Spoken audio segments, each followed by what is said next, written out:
Endi vaqt masalasi, vaqtni taqsimlash. Vaqtni taqsimlashlikda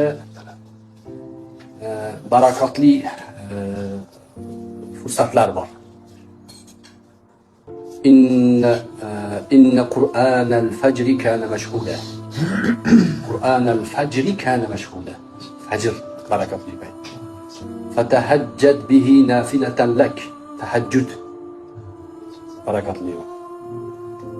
Ba'da al-isha'i ya'ni fantasiru bil ghuduwi wal asal deydi Alloh taolo.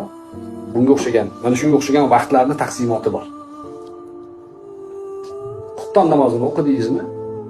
Darrov qiling.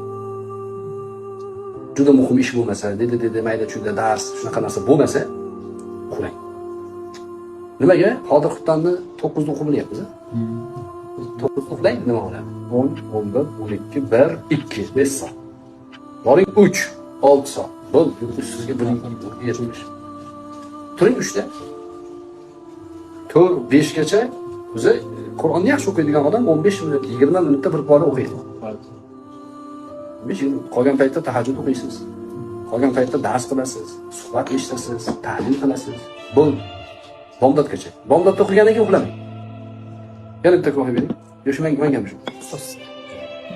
Bomdodda o'qigandan keyin to quyosh chiqquncha ham uxlamaydi. Necha bo'ladi? 5, 6, 7 boring.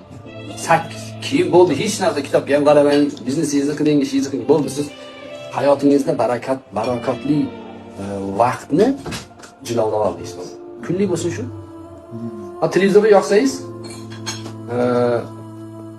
sevgi muhabbati, qora savdo, shunaqa narsalar, serial, hamma narsa. YouTube hamma narsa bu yerda. O'shani shundoq o'chiringda 7 ta kitobni oling. Yoki bitta kitobni olingda 7 ga taqsim qiling. Bitta kitobni 7 ga taqsim qiling. Har kuni o'sha taqsimni o'qing. Bir haftada bitta kitob tugaydi. Bir haftada bitta kitob. Bir oyda 4 ta kitob tugatasiz. 4 ta kitob. Bir yilda 40 ta kitob tugatasiz. 40 ta yoki 48 ta, 50 ta kitob tugatasiz. Ziyoli bo'lish shundan boshlanadi.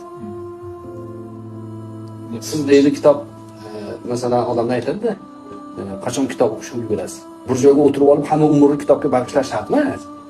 Kunlik bo'lsin. Vazifa bo'lsin, virt bo'lsin. Virt bo'lsin. Xoyrul amal madama va in qalla.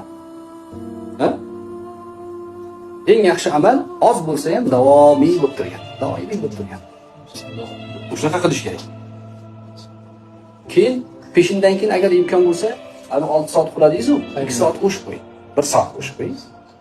Nimaga desa, o'sha xuftondan keyin tezda uxlab tahajjudga turish uchun bu ham quvvat bo'ladi. Bu ham quvvat. Keyin shomdan keyin xuftongacha bo'lgan payt ham barakotli payt. Shomni o'qiysiz xuftongacha, bu ham ilmiy vaqt. Asrdan shomgacha suhbat, zikr, virt, tasavvufga oid qilish kerak. Asrdan shomgacha. Ulamolar asrdan keyin shomgacha xatga qaramasin deydi. Tibbiy tomondan hamda. Chunki zavol payti, quyosh nurini yo'qotib borayotgan payt. Insonning ko'zi nurni sarflashga harakat qiladi bunaqa paytda. Zo'riqadi. Zarurat bo'lib qolsa, bunaqa xonaga kirib, svetni yoqib olib qilsangiz bo'ladi, o'zgarmay turadi-da. Lekin asrdan keyingi ulamolar tavsiya qilmaydi. Zikr qilishga. Shuni bir oy, 40 kun amal qilib ko'ring-da. Bo'l. Oz umr yashasangiz ham Alloh barakotli qiladi.